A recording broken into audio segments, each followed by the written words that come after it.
Were miniskirts actually shorter, or did they just appear that way because people's legs were getting longer? They were actually quite a lot shorter, and they got shorter as the 60s went on. Was there a miniskirt for men? You know, like trousers that just stopped under the balls? No, there wasn't. There wasn't a miniskirt for men. That seems like a shame. For whom? For men, so they didn't feel left out, you know. And it must be nice to have that sort of air circulating. But it wasn't just clothes that were changing. The sexual revolution was coming, and the country was lapping it up. Most of the change was due to this: the pill.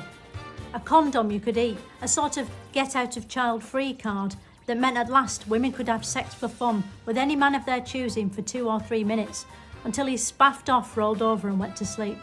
Some women were having so much sex they decided to burn their bras because it was quicker than putting them on and taking them off all the time. Free love was all the rage.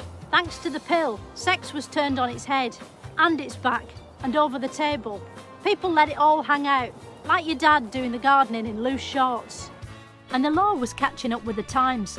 For years, homosexuality was illegal and gay men were sent to prison, where as punishment they'd have to share a tiny room with a man for years.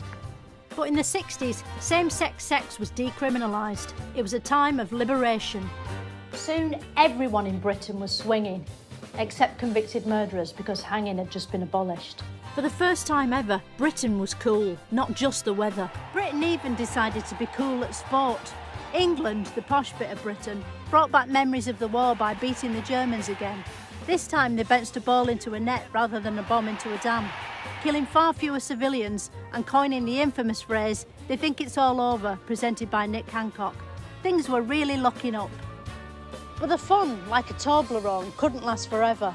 And almost as quickly as the 60s had arrived, they were over. Give or take 10 years. And now it was the 1970s turn.